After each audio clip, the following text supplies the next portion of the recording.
Welcome to the Circle of Success. I'm your host, Brett Gilliland. Today I've got Mike Lombardi with me. Mike, what's going on, my man? Just living the dream up here in Boston. Living the dream. Raining up there? It's like a downpour. Yeah, it's like a monsoon today. Yeah. We've been having, it feels like 115, literally 115. All sports have been canceled. High school, kids sports, everything have been canceled all week. So, which is kind of nice to get a few nights off, when you got 4 kids. It's nice to come home and have dinners as a family. Yeah. Well, I'm sorry to hear that it's raining, but whatever. well, you are a Princeton grad. You are an Olympic coach. You are a Fit Biomics Director of Partnerships. You are the co-founder and CEO of Rowficient. And you got a lot of stuff going on. And what we talked about before this was your wife was on my podcast about 3 years ago. She's the best. She funny enough, we've had 2 kids in the last 3 years, and I was enjoying the little break of her kicking my ass on workouts, and yesterday it's officially over. The run's done. She's back. She beat me. I'm done. It's over. Yeah, it's over for me now. Well, I'm sorry to hear that. And did you guys meet during the Olympics? Is that how you met? No, originally, we actually met at Princeton. We met the first day at Princeton in the Boathouse. We were both rowers. We just built a friendship over the first year, and then started dating. And then, we graduated at the same time. She decided to keep rowing on the national team. I started coaching at Princeton, which is where the training center was. And then I started helping out because we were always on the same body of water.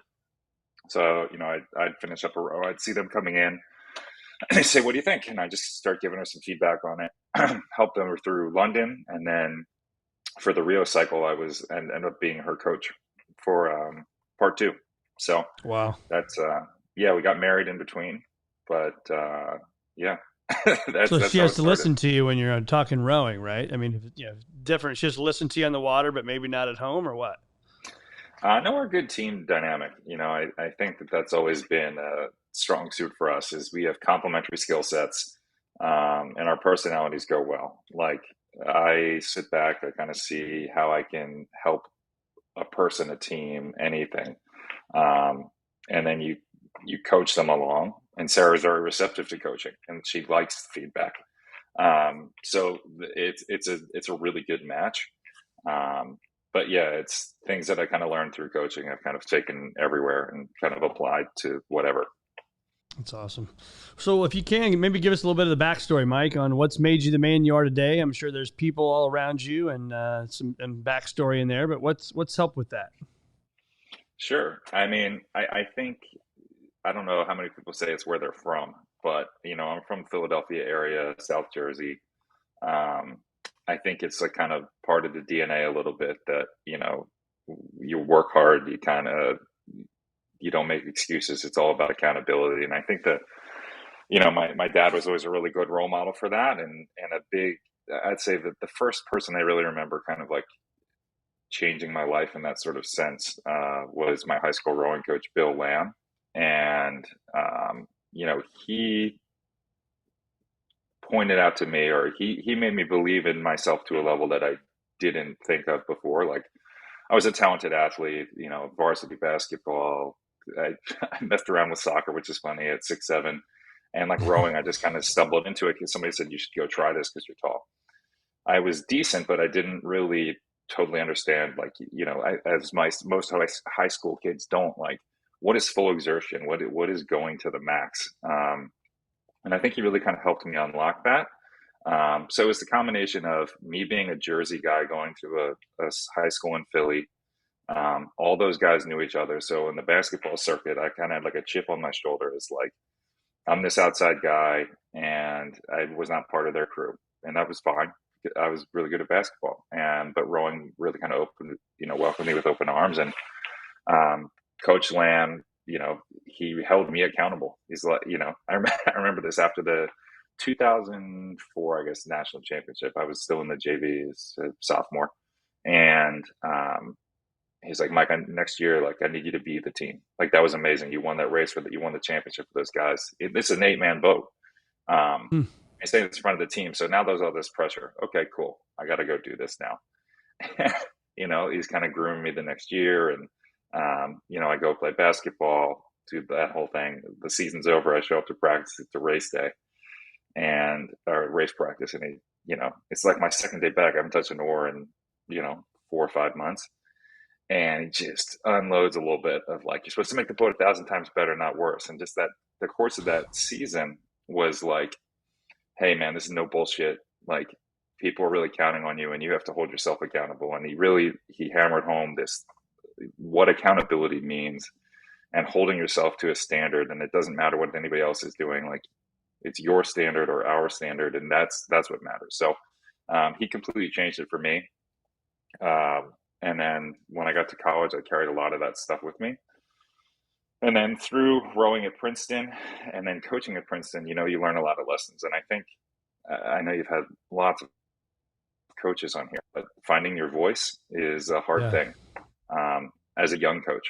And all you can really do is like, you start with who are the most recent voices or who are the influential voices in my head throughout. And that's where it starts. And you're more of a copy of that than yourself.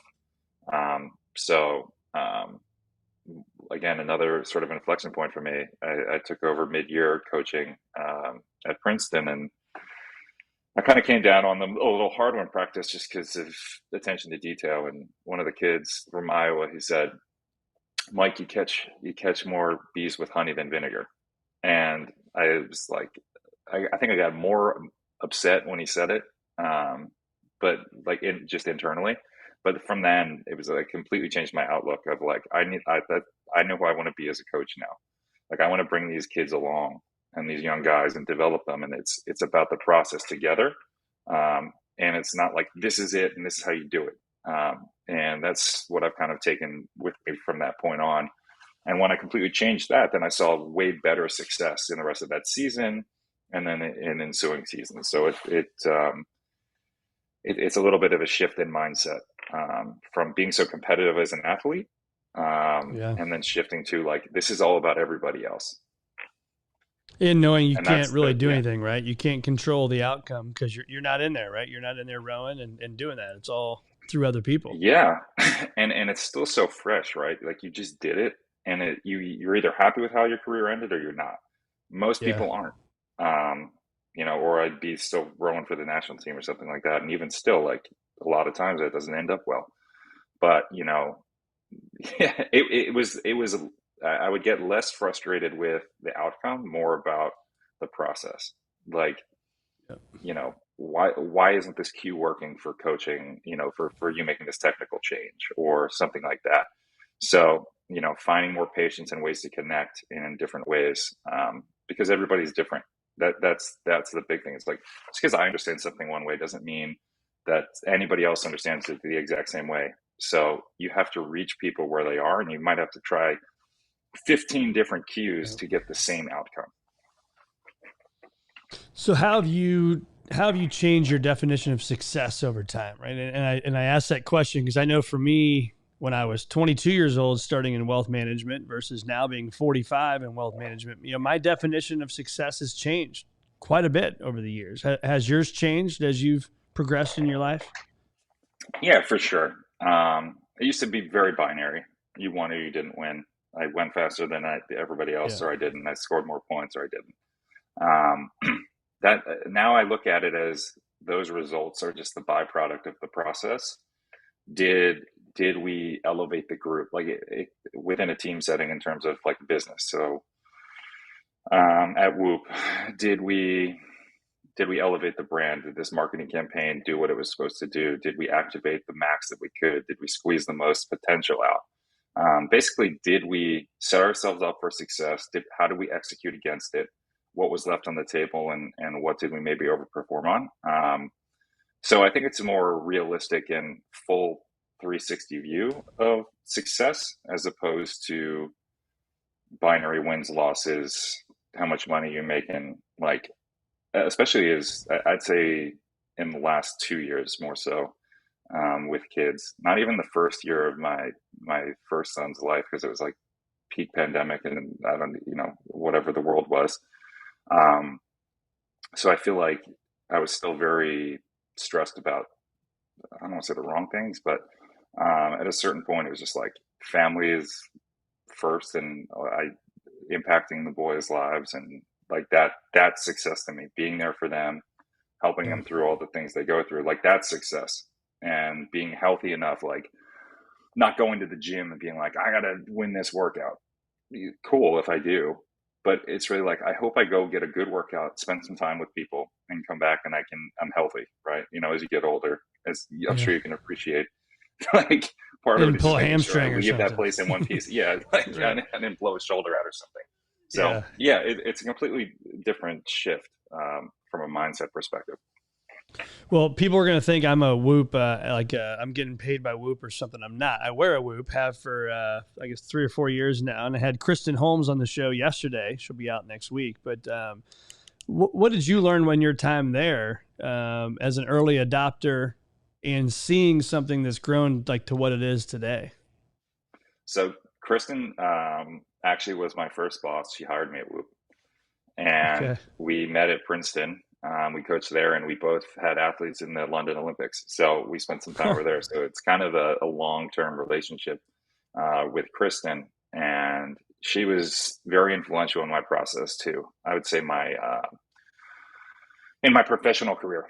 You know, she brought me in, and you know, the thing about Whoop that excited me back then and still does. I was doing this stuff on my own for the second Olympic cycle, so I was pulling a lot of data like on my athletes of how many hours did you sleep, what's your mood, what's your urine color, SpO2 monitors, you know, kind of, Oh, you know, I call it like fluid periodization of training, where it's like we have an outcome we're trying to achieve, but just because we have this sort of training plan written, that doesn't mean we're going to go and execute it if you're like complete toast. And that's more or less kind of like what Whoop also helped you understand is like, do you need to pull back? Do you not? Can you push harder than you didn't even realize it? What are the things that are positively impacting you, negatively impacting you?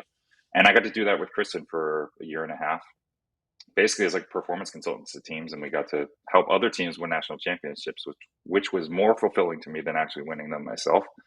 wow. Um, and like Whoop is continues to change the game. Like, you know, from that we kind of Kristen went off on the thought leadership, performance science side, and I started doing strategic partnerships. So I worked closely on Whoop's major partnerships and negotiating them, executing them, and then I got very into leading things in the CrossFit space, functional fitness, all that kind of stuff, and then third party integrations. So whether that be Hyperice, Equinox app, whatever.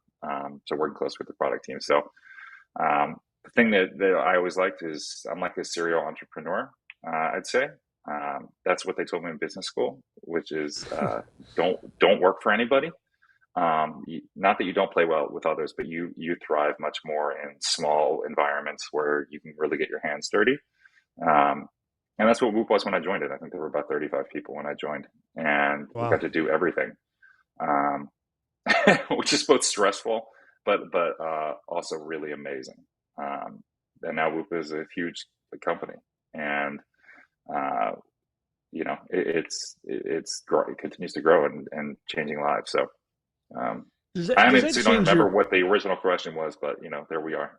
Yeah, yeah, there was a great answer to the original question, and so what it makes me think about is, I think about like Patrick Mahomes, and I'm a golfer guy, so Rory McIlroy, Justin Thomas, you see, Michael Phelps. I mean, you see major sports stars wearing this stuff, but go back because I would apply this Whoop thing we're talking about, this bracelet that tells me everything about my life, right? Probably don't want to be called bracelet, whatever you want to call it. But then apply that to whether it's wealth management, calling that Mr. or Mrs. Big client, or I'm an attorney and I want to get that big lawsuit thing done, whatever it may be. How does your mind work when you're calling on the Patrick Mahomes of the world and you're 35 large and you're trying to get deals like that? Not necessarily has to be him, but like, how does that go down? And how do you think big enough to think, yeah, man, what I've got is good enough for them? Yeah, that's a good point. I don't. I think maybe everybody's different, you know, with how they deal with people of that sort of scale. But I feel like being fortunate enough to be around athletes like that a lot, and having, you know, run-ins with pro athletes and people I grew up with, made the NBA or things like that. It's kind of like they're just people. In Yeah. reality, like you get them on the phone. Once you kind of get over the fact, like, hey, I'm going to talk to Pat Mahomes or Michael Phelps or whoever. You just sit down and it's normal. So it's what does it look like good for them? So in terms of an ambassador or like an investor sort of situation, that's more on the higher level. That's probably above me. But in terms of negotiating longer term deals with, let's call them entities or organizations like a PGA, like a CrossFit, like an Equinox, you know what you want to get out of it. And what I like to think of them as is like truly partnerships, not sponsorships. I think a lot of people confuse That's a the great way to terms. look at it. People say partnership, but they mean sponsorship, which means you're paying for something and I'm giving you something. And I never thought of it that way. And I got to credit, Antonio Berta, former CMO of Whoop, who was my boss for a while, of like changing the way I think about that stuff. And everyone has to have skin in the game, is how I think about it. And you have to find out what's important to you, what's important to them, and then finding something that works great, that gets everybody excited. Otherwise, it's transactional and it's probably going to fail, because that's the hardest part about actual partnerships, is getting everybody synced up and excited about what you're doing. Now, if there's no upside to either side, why does anybody care and why are you doing it? So whether that's an individual, whether that's an entity like a corporation or organization. So a lot of times what people would do is they would send over sponsorship packages. And what I would do is break them down and rebuild them and say, no, thank you. But here's how we see it going. And here's the timeline for success. So not just like, here's a deliverable, social media posts, licensing of logos, blah, blah, blah, blah. Okay, cool. Got it. But like, what are we actually going to do together? What's innovative? How are we going to change the game? And do something in whatever the space is that hasn't been done, that's going to make it better for not just, our brand and your brand, but anybody that participates. We want to add something to them. So they see, Whoop and CrossFit did a partnership. How does that trickle down to a, multi-million individual community? Like how does that matter to them? Right? Or the PGA, how does that matter to them? How is Whoop going to all of a sudden show up? And you saw it in like a fan experience, right? Like there was the Whoop live at the Ryder Cup, right? Or these heart rate moments of right. So it's like, how do you start to build those things that nobody's thinking about into these deals? So it has to be very forward thinking and pushing the bounds, and you have to find a partner that aligns with how far you're trying to push the boundaries, I guess. Yeah, I loved one of the things I saw after the Super Bowl. Which was counterintuitive of what people would think. When Patrick Mahomes had the football, his resting heart rate was lower than when he was sitting on the sidelines and not having the football, right? Which tells you, he's like, man, I know when I get the ball, I'm in control, right? When I don't have the ball, I'm not in control. And I just thought that was a fascinating stat when you look at the elite performers on when they're at their best, man, when they're in control, what their own internal body is doing compared to when they're not in control. I thought it was fascinating. Do you not find that about yourself too? I do. I showed this to Kristen yesterday. The new stress thing on the Whoop is when I'm doing this, or if I'm sitting with a client, like my stress meter is lower than when in a, I guess you could say a more stressful situation, right? I got to be on. I got to ask you these questions. I know people are going to watch, right? More stressful, but yet when I look at my stress monitor, it's not. My stress is lower. I feel like I'm enjoying the moment. I'm doing the things I'm put on earth to do. And that's would be my equivalent of, having the football or not. Yeah, no, I think that's the case, right? Big time players want the ball when the game's on the line, right? Right. I think that's from their I want to make that putt. Yeah. You want to make that putt. Exactly. I want to make that putt, baby. Kim Bain Dunes next week. If we can, I'd like to dive in. And I just got this feedback today, from somebody that they want more of the behind the scenes of what people are doing, which I think is great, because when I talk about a process you go through to be at peak performance, it's like, well, I sleep well, I exercise, I drink a lot of water, and here's the 5 same steps. But I don't know if you like getting in the weeds on this stuff or not, but can we do that? Like, how can you help our listeners be at peak performance and live the things we need to do. Let's be as detailed as we want. Let's kind of go back and forth on that one. Sound good? Yeah, sure. Let's do it. All right. So, alarm clock goes off. We're going to start the day. What's Mike Lombardi doing? What's that process like for you? Usually I'm woken up by one kid or the other. Exactly. In between Yeah, 2 and 7. Right? yeah. So yeah, normally I'm up probably like anywhere from like 5:30 to 6:30. What I'll do is I will take care of the 3-year-old. My wife will feed the 3-month-old. So I'll get Mav up. So my oldest son is Maverick, and I bring him downstairs. We make breakfast together. Make coffee. He helps me make coffee. It's the same process every morning. He covers his ear when I grind the beans, but then he helps me with it. He always wants to touch the ground up beans after. So we get that. He helps me make whatever his breakfast is for that day. So it's, a bit of father-son bonding, kind of like warming him up to the day as he's kind of gone out of his sleep. And give us some You know, perspective on that. What are you feeding a 3-year-old? I'm assuming you're not putting some Lucky Charms or Cinnamon Toast Crunch in a bowl, or are you? no, he actually is, Nothing against those he's, cereals, if anybody's listening. no, it's tough because he doesn't eat the traditional kid things like on his own, I guess. So we rotate through. He'll do like yogurt with like almond butter and jam and chia seeds in it. That's one version. We'll make them the kind of healthy oats, so like oatmeal, yogurt, with again like chia and a couple other things in it to kind of give it a little bit of thickness.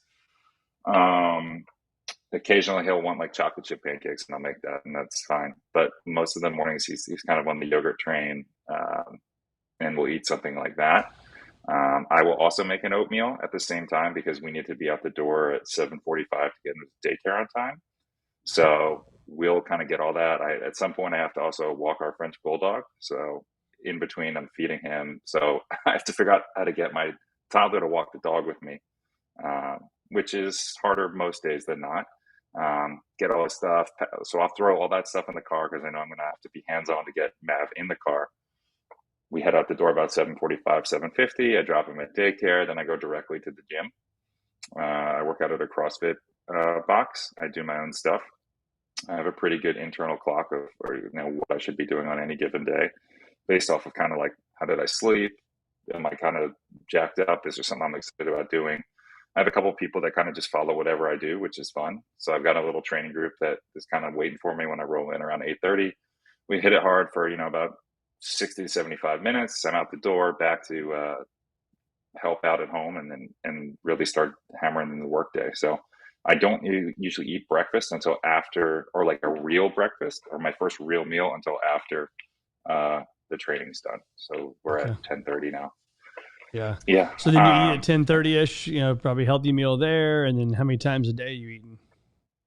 It's what I've realized, and this is actually something from Kristen too. I used to play around with this at Whoop, where I didn't make my food as much because there was like a lot of like healthy fast casual around. It's like Sweet Green and coffee, like Mediterranean bowl type of thing. Like it's really Yeah. easy to get healthy enough food, but you weren't like, I don't count my macros or anything.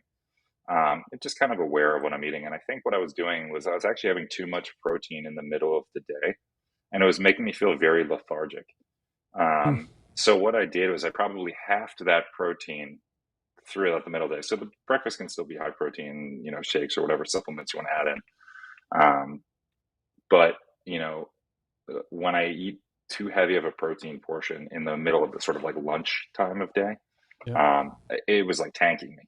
So I do more like heavy veggie, it could be a salad with enough of at least a serving of protein.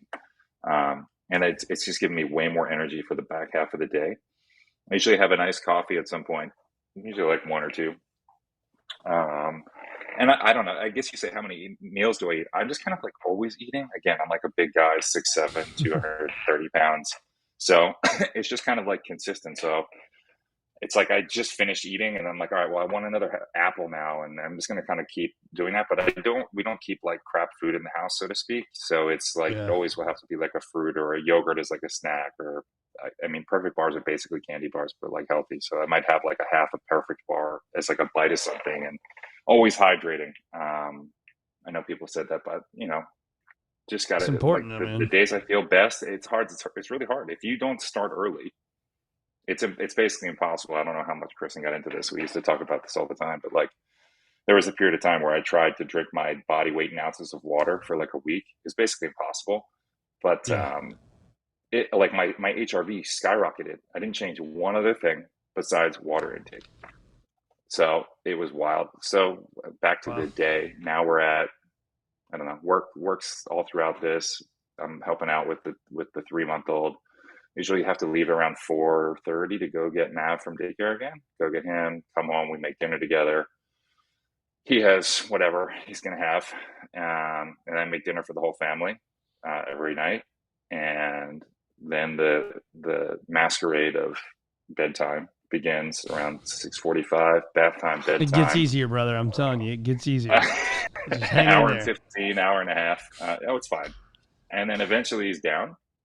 Then I probably have about 90 minutes, let's say 8 o'clock. I can actually like sit down, or maybe I have to go clean up and get everything ready for tomorrow. So I got to pack his lunch, get the house in order. And then, it's almost time for the dream feed for the young baby. And Mm-hmm. so I've got about 90 minutes to either like throw a Phillies game on or hammer out some more work if I didn't get something done yet, or try and get ahead on something.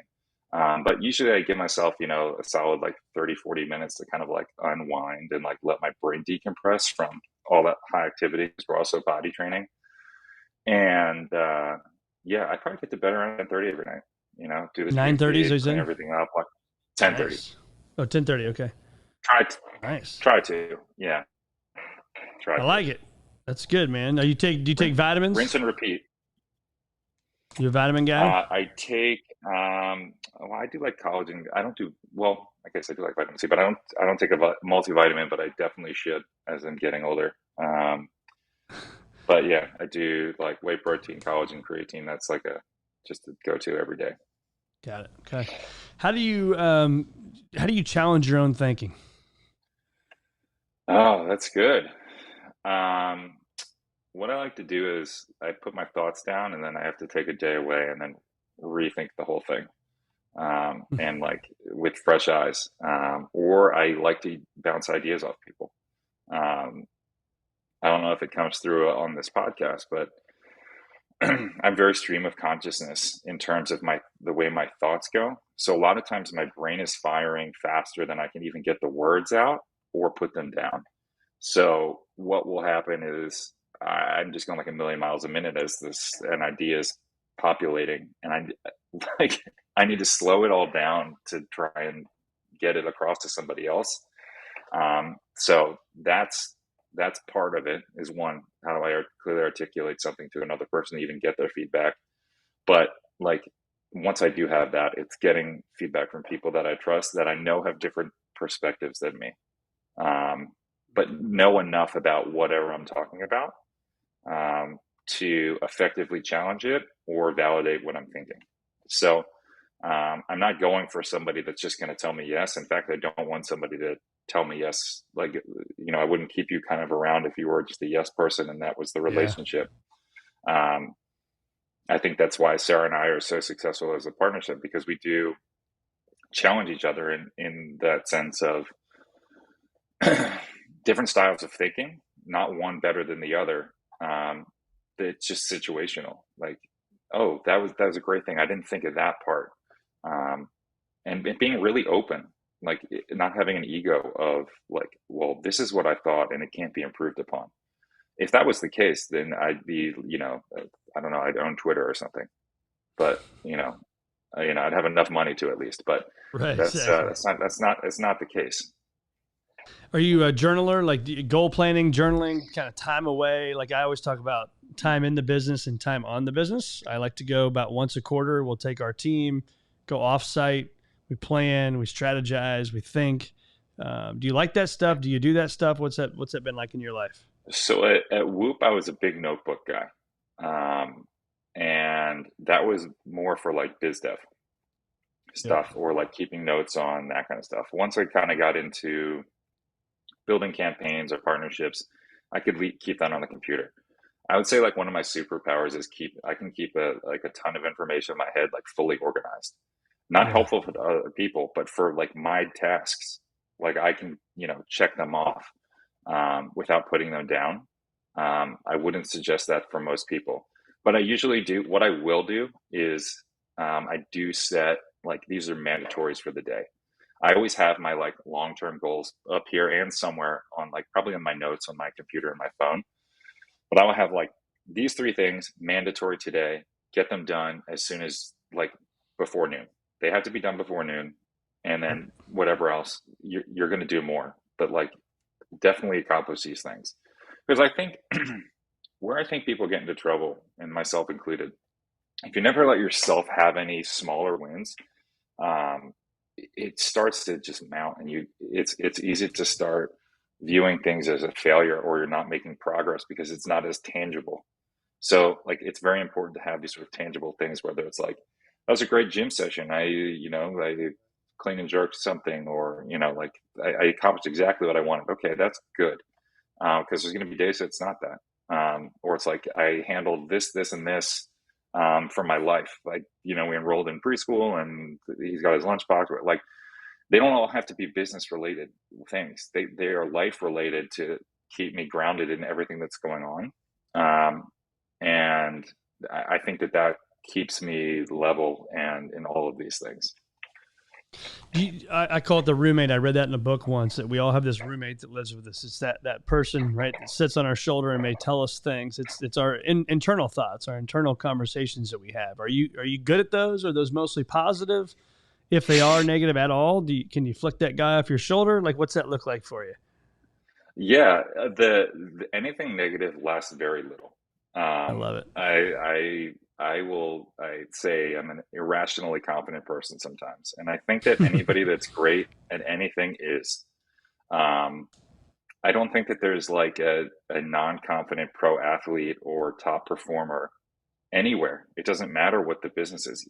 You have to be so confident in yourself, even if it doesn't like come up, you don't want to come off as arrogance, but internally, you have to be like so confident in your abilities Yeah. that you are the best and you are capable of anything that those negative thoughts will come, but you're like, yeah, okay, but I'm better than that and I can push through this. Or Yeah. you can understand why that thought comes, and you can also talk yourself out of, okay, yeah, this is a thought. This is just a thought. That's not the reality. And I think that that's something I've gotten very good at over time is this is a fleeting thought, and feel it for a second and then move on, because this is not who you are and this is certainly not defining you. I think for me, it's that you see consuming your thought, that I've learned to talk to it. Talk to that thought, like almost talk trash back to it. I used to deal with I like anxiety a that. lot, and it's like, man, I got it.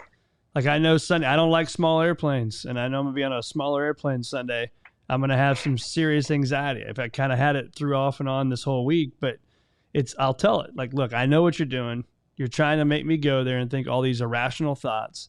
This ain't happening, right? And it just kind of stop it, man, and go somewhere else. And that's been really helpful for me over the years. And continuing on thinking, what is there anything right now that's maybe in the infancy stage for you, but it's consuming your thinking right now? As a leader, as a father, as a husband. I mean, all the things you're doing. What Oh is it? yeah, existential dread, man. That's the thing that actually, and I know I'm Existential sure you can dread. appreciate this. Um, like, what if something happened to me? Um, and I feel like you don't ever really think about that until you have kids. Maybe some people do think about it earlier, but the reality of something could happen to me and somebody has to take care. There has to be a way to take care of these kids. So I think that that's the thing that freaks me out the most. Mm-hmm. And nothing else wakes me up in the night other than that. Of like, what if something happens? And have I done everything I can to make sure that my family's okay? Yep. Um, that's the overarching thing, which is like you have very little control over. Yep. And I've worked a lot on not not letting it have too much control, because it is, do what you can do and then you got to just live. Things that right now we're going through a lot of changes. Like, we just moved a month ago, almost 2 months ago. We have a new baby. So all in the last 3 months, new baby, new house. My son's switching schools. He's potty training. It's like, man, can we do more? What else can Organized we throw on chaos. here? And it's hard. And it's, you know what, our 3-year-old is like having a little of a tough time. And that's really hard on us too, because, Yeah. what happens at daycare is not what he's like at home.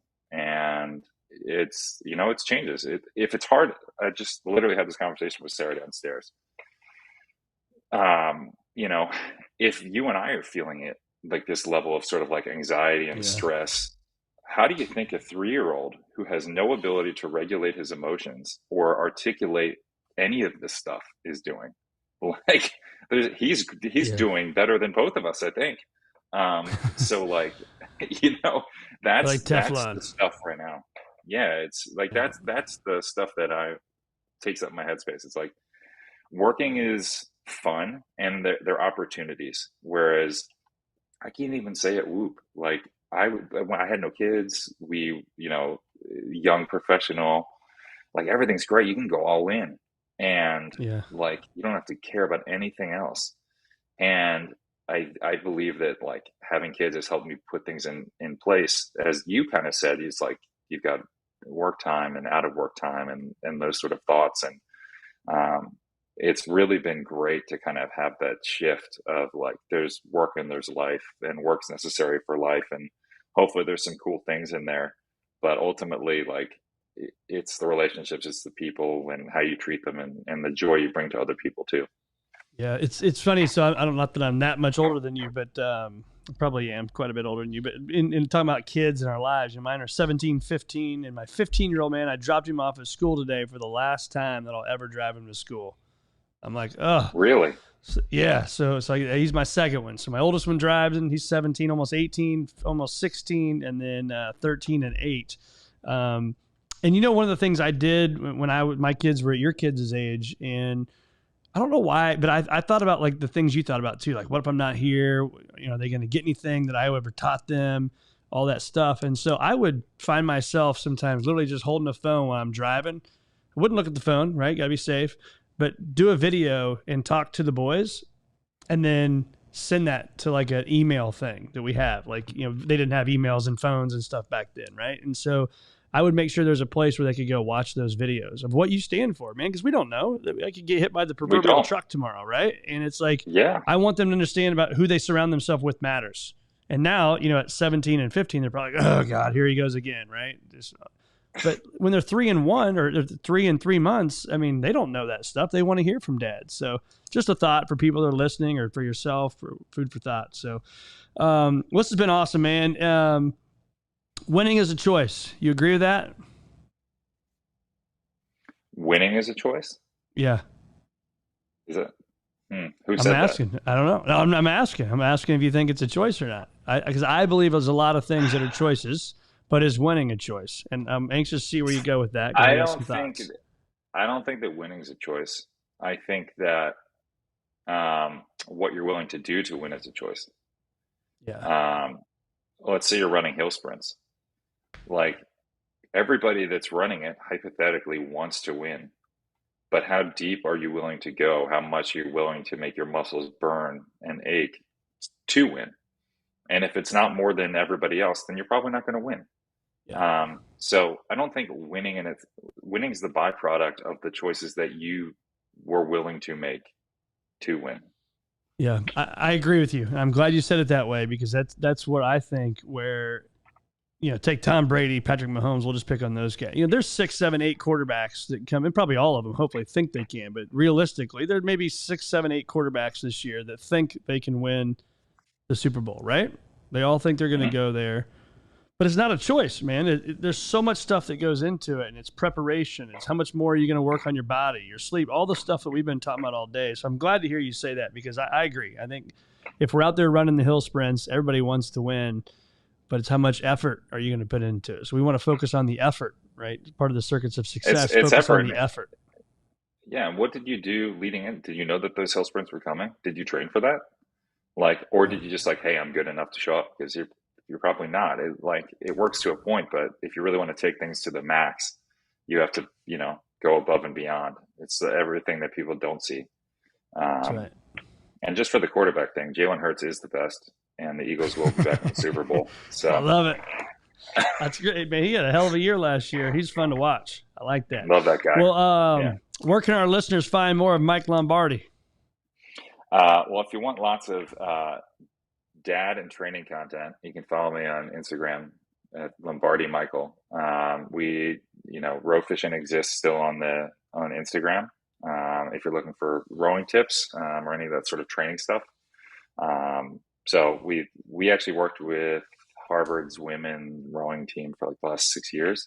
It's kind of like strength and conditioning consultant training stuff. So, that was fun. But yeah, no, you find us around. Sarah's I need to check that one out. Yeah, she is. Sarah's a good follow. At Sarah Hendershot, where you'll get more content from her than you will from me. I need to get on that rowing and get some pointers, man. I got a rower about 4 or 5 months ago, the Peloton rower, and it's a hard ass workout.